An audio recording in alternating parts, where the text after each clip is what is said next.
시간마다 이분과 함께 한 주간의 시장 또 경제 정리해 봐야 되겠죠? 이코노미스트 김한진 박사 나와 계십니다. 박사님 안녕하세요. 네, 안녕하세요. 네, 이번 한 주는 뭐 트럼프였습니다, 온통.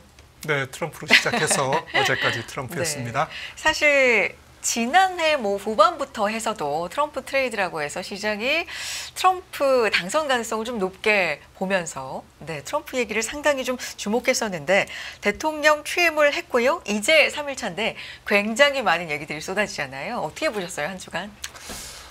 네, 뭐 정신이 없죠.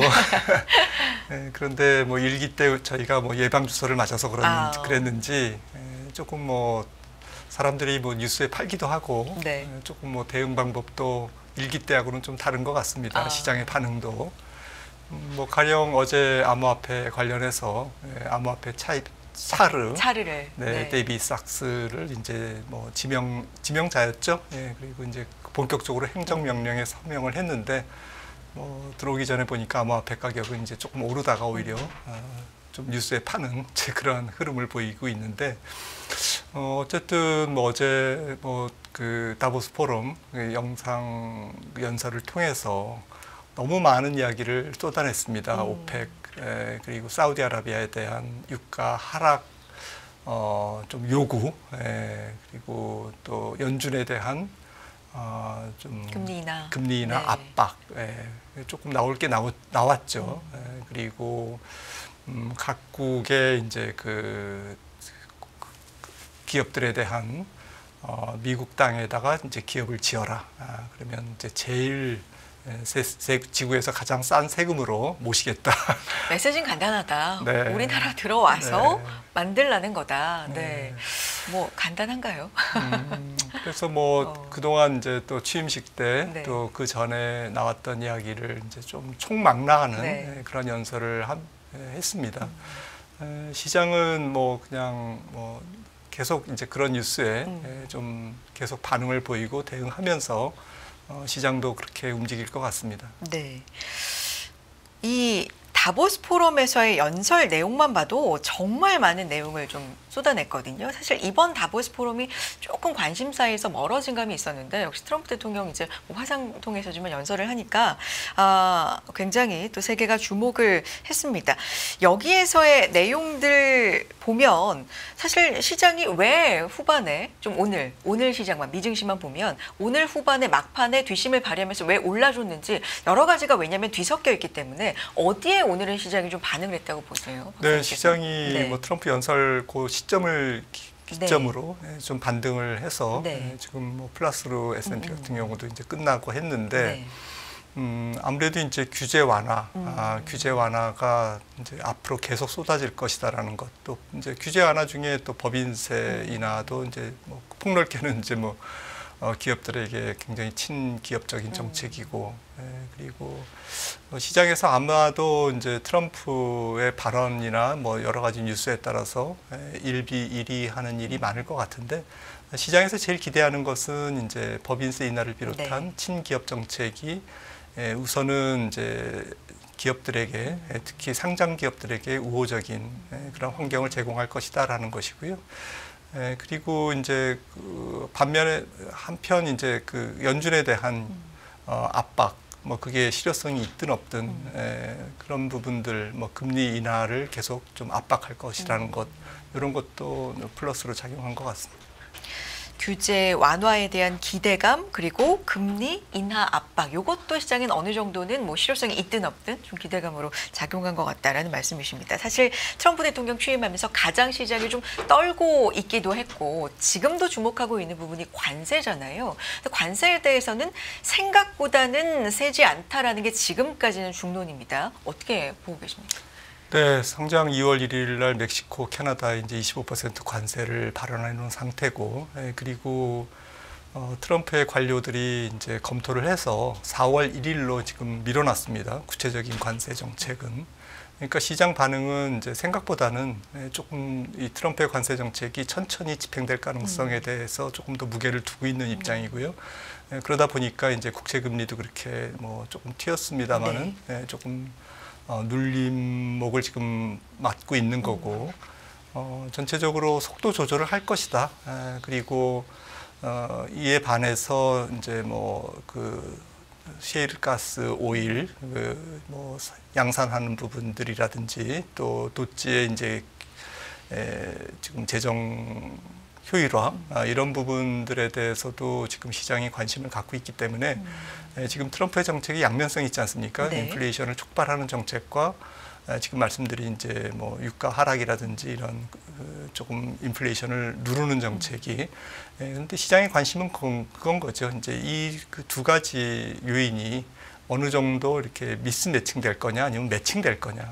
그래서 혹은 뭐 오히려 그 인플레이션을 누르는 이러한 정책이 조금 더 세서 조금 금리도 떨어지고 그리고 물가도 떨어지면서 누르면서 수요는 괜찮은 그런 골디락스 환경을 만들 것인가.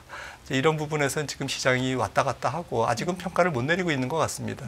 그러니까 이제 조금 공방을 벌이고 있는 거죠, 현재. 하지만 지금 시장은 최근 며칠 사이를 보면 또 이번 주를 보면 트럼프에 대한 골디락스 경제의 지속 가능성에 조금 더 점수를 두고 있는 것 같습니다. 일단 초반에는 좀 아무래도 긍정적인 의견들, 기대감이 조금 더 골디락스에 대한 기대감이 많은 것 같다라는 말씀이신데 그래도 되돌림이 어느 정도 나오는 것 같았지만 10년물 국채금리 보면 4.6% 수준이기 때문에 요거는 어떤 수준으로 레벨로 봐야 되는지 이것도 좀 궁금하거든요. 뭐 상대적으로 높은 수준이죠. 그렇죠. 그 가령 코로나 이전과 비교하면 뭐 어마어마한 금리가 한 200bp 네. 정도가 높으니까요. 그 당시에 뭐 코로나 이전에 평균 10년물 금리가 거의 2.5%, 6%였으니까 물론 이제 기준금리도 거의 0.5%였고요.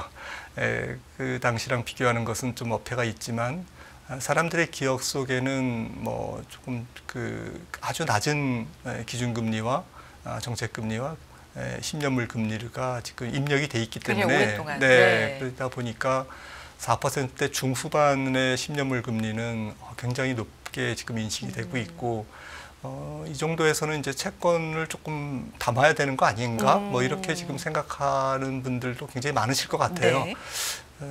근데 어제 뭐 레리 핑크인가요? 블랙록 CEO 뭐 5% 이상 얘기하더라고요. 5.5%를 이제 콜했고 그 전에 뭐 JP 모건 다이먼 회장도 뭐 거의 7%를 한번 불렀잖아요. 네. 그래서 뭐 국채금리가 뭐 부르는 게 값이냐라는 얘기를 사람들이 비아냥거리면서 네. 했는데 그럴 정도로 뭐 좀 굵직한 영향력이 있는 빅마우스들이 굉장히 높은 금리를 굉장히 뭐 태연하게 얘기를 하고 있습니다. 근데 그도 그럴 것이 그 답이 이제 어제 트럼프 다보스 포럼 영상에서도 나왔지만 바이든 정부 탓으로 돌렸습니다만 트럼프는 뭐 무분별한 재정 지출 그리고 비효율적인 정부 뭐 이런 것들이 인플레이션을 압박했고 고금리를 만들고 있다라고 이제 비난을 했는데 이제 이런 게 사실은 뭐 어느 정도 트럼프 이기 이전에 조금 고물가 고금리 환경이 조성돼 있는 부분을 부정할 수는 없을 겁니다. 물가가 잡혔다고 하지만 말씀드렸듯이 코로나 이전 뭐 2010년에서 2019년에는 인플레이션율이 뭐 2% 중반을 넘으면 굉장히 고물가로 생각을 했거든요. 그래서 평균 금리 물가가 CPI가 2.4% 5%밖에 안 됐습니다. 지금 보면 거의 한 100bp 정도 높은 거죠. 지금 수준은 그럴 정도로 뭐 상당히 이제 그 인플레이션 환경이 좀 광범위하게 조성돼 있다. 그런 상태에서 이제 금리를 움직이는 것은 특히 채권의 공급량 아닙니까? 채권의 공급량을 대변하는 기간 프리미엄이라는 게 있습니다. 장기채를 사는 사람은 이 정도는 보상받아야 되지 않을까라고 이제 생각하고 조금 그 국채 금리를 조금 높게, 그러니까 채권 가격을 조금 싸게 매수하려고 하는 심리가 있는 거죠. 최근의 금리 상승의 원인으로 지목이 되죠. 그게 뭐 가령 트럼프가 출범했던 1기 8년 전에는 이 기간 프리미엄, 그러니까 국채 공급을 비롯한 이러한 장기물에 대한 프리미엄에 대한 굉장히 그 플러스 요인이 그 당시에는 국채 금리를 오히려 끌어내리는 마이너스 요인, 네거티브 요인으로 작용했다면 지금은 플러스 요인으로 작용하고 있거든요. 그 사이에 이제 국채 발행량이 많이 늘었기 때문인 거죠. 물론 이제 전 세계의 수요자들이 더 많아진 것은 사실입니다. 네. 과거에는 이제 정부만 미국 국채를 샀지만 정부 중심으로 이제 매수세가 형성이 됐지만 지금은 이제 전 세계가 뭐 ETF라든지 뭐 직접 투자도 할 수 있고 그래서 이제 훨씬 더 7, 8년 전보다는 국채 금리에 대한 뭐 조금 대중성이라 그럴까요? 이런 게 조금 더 확산됐기 때문에 조금 더 이제 뭐 민간의 수요, 또 기업의 수요 이런 것들을 감안한다면 과연 이제 어느 정도 미국 국채 수요가 앞으로 이어질 수 있을까? 이런 부분들이 이제 관심의 초점인데 아무튼 이론적으로는 지금 저는 5%대 중반은 올해 갈 수도 있다라고 생각을 하고 있고요.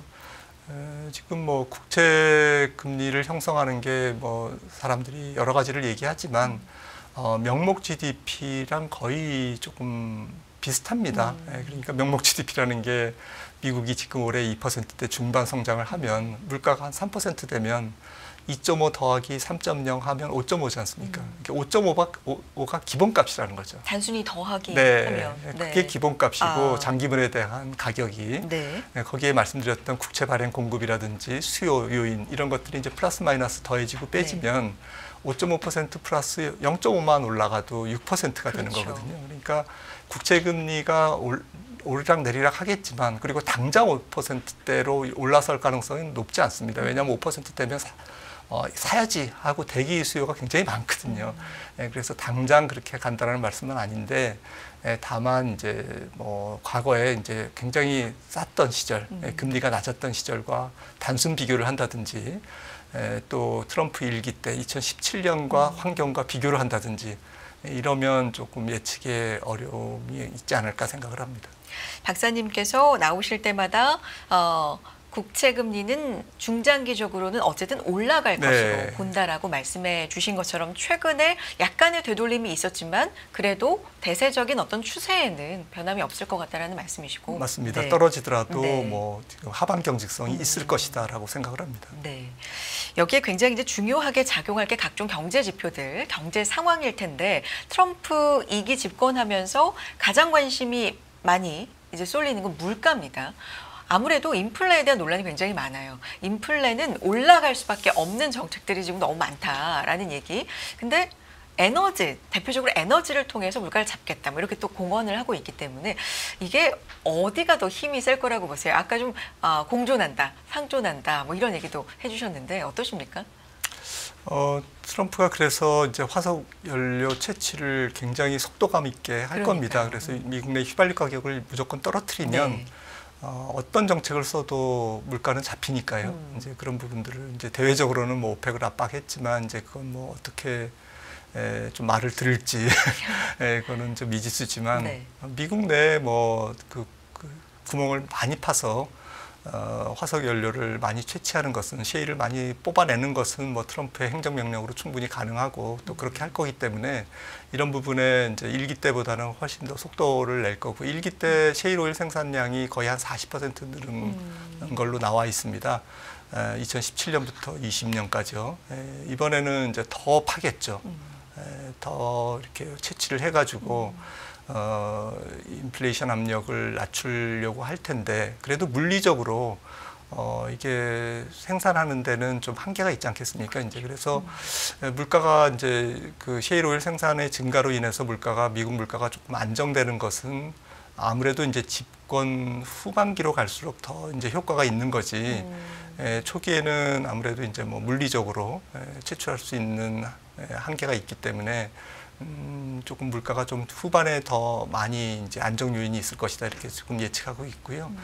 반면에 수요 요인은 뭐 지금 규제 완화라든지 법인세 인하라든지 이런 부분들도 이런 부분들이 조금 더 이제 집권 초기에 더 시장이 기대하고 또 트럼프가 당선되면서 상원 하원이 이제 통일됐기 때문에 공화당으로 그런 부분에서 이제 정책적인 이제 좀 속도가 빨라질 거지 않습니까? 이제 그런 부분들을 생각한다면 일기 때보다는 수요에 대한 플러스 요인은 훨씬 더 좀 크지 않을까. 그래서 수요 요인은 좀 앞쪽으로 몰려 있고 물가를 낮추는 이제 디스인플레이션 요인은 좀 뒤쪽으로 갈수록 좀 힘을 발휘하고 이러다 보면 앞서 말씀드렸듯이 조금 물가의 상승 요인과 하락 요인이 좀 미스매칭될 수는 있다. 그렇다 보면 올해는 좀 물가 요인이 조금 물가 상승 요인이 더 우세한 거 아닌가라고 이제 좀 짐작을 해볼 수 있겠습니다. 집권 초반이나 전반에는 상승 요인, 물가 상승 요인. 근데 하락으로 작용할 만한 그 결과는 좀 후반에 나올 가능성이 높다. 뭐 이렇게 보시는 건데 그렇다면 이번 사실 FOMC 올해 첫 FOMC는 이제 다음 주인데요. 설 연휴 기간 동안에 있는데 그렇게 관전 포인트가 뭐 아주 특별할 게 있나 싶은 FOMC긴 했거든요. 왜냐하면 동결 가능성이 좀 높아져 있는 FOMC이기도 하고. 그냥 트럼프의 어떤 정책 관련된 질문, 이 정도 발언, 파월 의장의 발언, 이걸 좀 주목해 봐야 되겠다 했는데 오늘 관전 포인트가 굉장히 큰 게 하나 또 생겼습니다. 연준을 이제 금리 인하 쪽으로 압박하는 트럼프 멘트가 나오면서 맞습니다. 어떤 부분을 좀 봐야 될까요? 네, 일단은 트럼프의 기자회견 가운데 이제 기자들이 파월 의장에 대한 많은 질문을 하겠죠. 질문이 중에서 이제 올해 경제를 수요를 어떻게 보느냐라는 부분에 대해서 좀 초점이 맞춰질 것 같아요.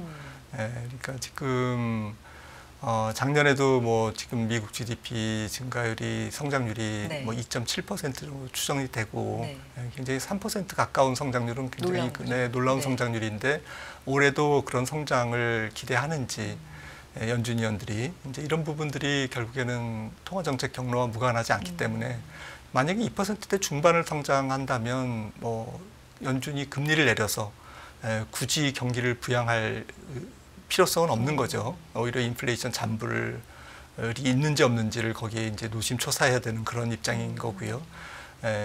하지만 조금 기자들의 질문이 저는 이제 이 부분이 좀 중요할 것 같아요. 아직도 기준금리를 재조정할 필요가 있다고 생각하십니까? 이제 이런 질문. 그게 어떤 스토리가 있는 건지 앞에 배경을 좀 설명해 주면 좋을 것 같아요. 이거는 뭐 지금 지난 12월 FOMC라든지 그 전 뭐 10월, 9월이라든지 이런 FOMC 회의 때마다 계속 질문이 나왔던 부분입니다. 왜냐하면 이제 파월 의장 자신이 이제 금리 인하의 명분을 재조정이라고 얘기했기 때문입니다. 그러니까 물가가 지금 뭐 CPI가 3.2%, 2.9% 그리고 근원 CPI가 3.2%이지 않습니까? 12월이. 그러니까 3%대 초반에 지금 CPI와 현재 4.0%의 기준금리의 갭이 100bp 정도 차이가 나는데 이 부분을 좀 재조정해야 될 필요성이 있는 거 아닌가. 그러니까 경기나 앞으로 경기를 부양하거나 뭐 억제하거나 이런 부분들을 떠나서 지금 기준금리가 말도 안 되게 높기 때문에 일단은 그것을 이제 균형되게 맞추는 이제 작업이 지난 해 4분기 동안에 100bp에 인하였다라고 연준이 또 파월 의장이 주장을 했기 때문에 그 연장선상에서 올해도 일단은 뭐 한 2번 인하한다 그러면 그 중에 한 번은 재조정의 필요성으로 예를 들어서 3월에 인하를 하고 그리고 그 다음에는 이제 균형을 맞췄으니까 균형에 도달했으니까 그 다음부터는 경기에 따라서 혹은 물가에 따라서 지표에 따라서 이렇게 연준이 대응할 거냐 이제 이런 초점이죠. 그런 측면에서 재조정의 필요성이 아직도 있다고 생각하십니까? 라는 부분이 조금 중요할 것 같습니다. 재조정의 필요성이 있다고 생각하십니까? 여기에 대한 그런 대답에 따라서 뭐 시장의 반응을 그러니까 시나리오를 좀 짜본다면 박사님은 어떻게 좀 특유의 그 굉장히 그 좀 세련된 그 표현을 하겠죠. 그리고 즉답을 피하겠죠. 균형으로 가고 있다. 앞으로 지표를 주시하겠다라고 이제 대답을 하면서 아마 회피할 것 같습니다. 그러면 이제 관전 포인트가 하나 더 생겼다고 말씀을 드렸는데 트럼프 대통령의 이렇게 대놓고 하는 어떤 압박 독립기관인데도 불구하고 금리 인하를 압박한다, 인하라고 할 것이다, 뭐 이런 얘기에 대해서는 당연히 굉장히 단호한 얘기를 할 것이다라는 예상이 좀 되기는 합니다만 어떤 좀 질문들이 나오고 대답은 어떻게 나올 수 있을까요? 박사님 생각에는? 뭐 연준 위원들은 지표를 본다. 데이터 디펜던트 네, 얘기를. 데이터를 네. 본다. 뭐 그렇게 정치적으로 휘둘리지 않는다라고 네. 이제 얘기를 하시겠죠. 또 그게 맞고요. 원론적인, 그렇죠. 네. 네. 그리고 어제도 뭐 국채금리 보셨습니다만은 2년물은 내려갔지만 10년물은 오히려 올랐잖아요. 연준이 혹은 또 뭐 백악관이 통제할 수 없는 것은 시장 금리입니다. 시장 금리가 시장에서 형성되는 금리고 전 세계 지표물인데 이거를 어떻게 트럼프 아무리 뭐 천하의 트럼프라도 통제할 수 없는 것이죠. 이런 가운데 미국 증시는 일단 계속해서 고점을 좀 높여가고 있는 상황입니다. S&P 500이 뭐 오늘 같은 경우도 종가 기준으로도 이제 최고가를 경신을 하면서 마무리가 됐는데, 일단은 트럼프 뭐 허니문 기간 효과라고도 하는 시각도 있고 보는 시각도 있고 최근에 나오는 실적들을 보면 꽤 괜찮게 또 발표가 되고 있거든요. 은행주를 비롯해서 뭐 넷플릭스 실적도 그렇고요. 다음 주에도 빅테크 기업들 실적들이 여러 나오기도 하고 하는데 지금 미국 증시에 대해서는 어떤 의견이신지 궁금합니다.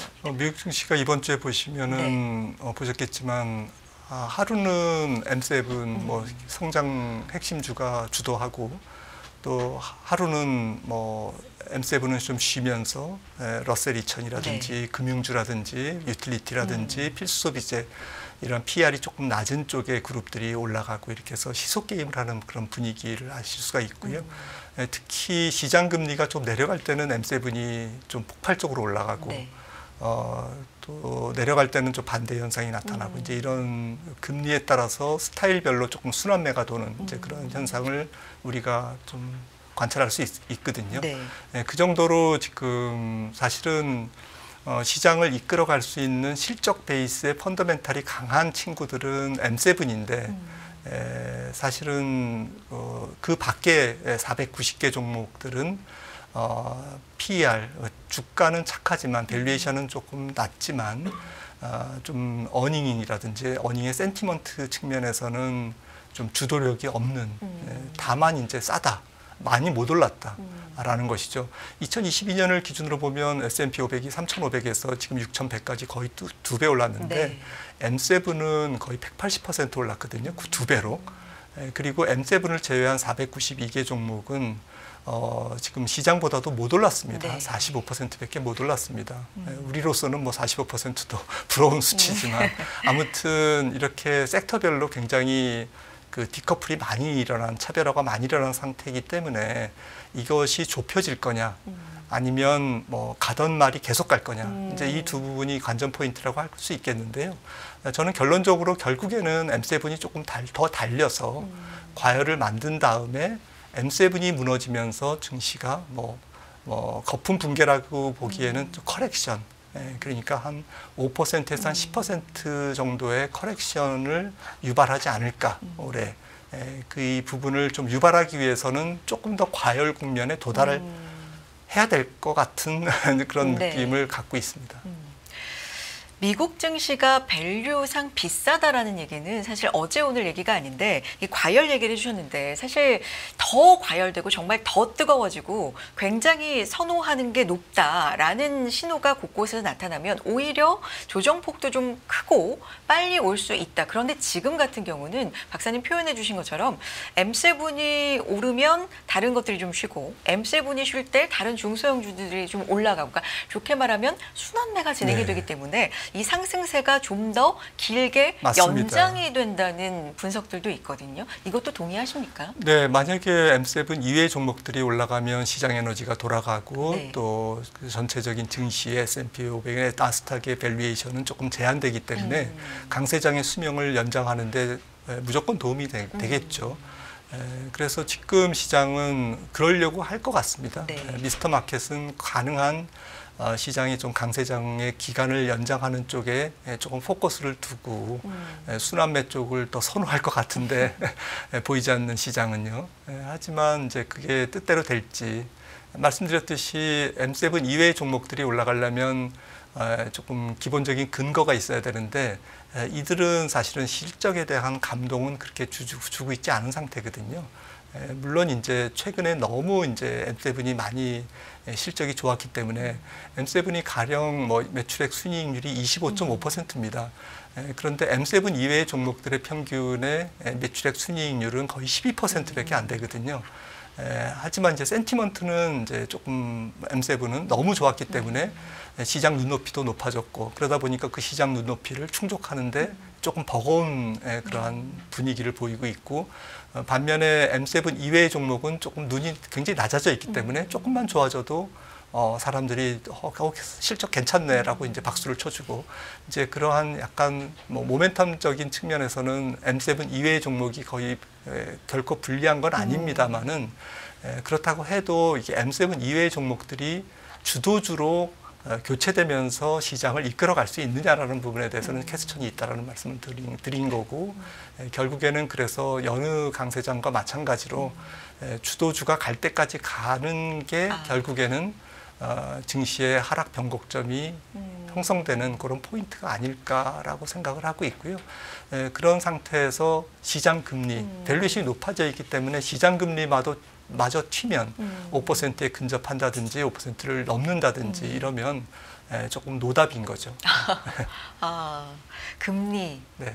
이런 변수는 좀 봐야 되겠는데 다음 주 우리가 이제 연휴로 한참 쉬는 동안에 여러 빅테크 기업들의 실적 그리고 미국 금리 결정까지 예정이 되어 있기 때문에 연휴 이후에 우리가 봐야 될 변수 이런 건 또 어떤 게 있을까요, 박사님? 이제 저는 이제 기업 실적에 초점을 두시는 게 맞다고 봐요. 실적이다. 경제 지표를 가지고 주가의 고점을 맞출 수 있느냐? 저는 좀 불가능하다고 생각하거든요. 네. 제가 이코노미스트지만 그거는 좀 어려울 것 같아요. 경제 지표 중에 어떤 지표를 봐야 될 건지도 모호하고요. 경제 지표가 한날 한시에 다 나빠지는 것도 아니고 다 좋아지는 것도 아니지 않습니까? 실업수당 청구 건수가 나빠지면 또 다른 지표가 좋아지고 그래서 더 헷갈릴 수 있고 연준의 입을 본다지만 그것도 정답이 아닌 것 같고요. 지금은 투자, 전체적인 매크로적인 투자도 빅테크가 하고 있습니다. 그리고 소비도 빅테크에서 일어나고 있어요.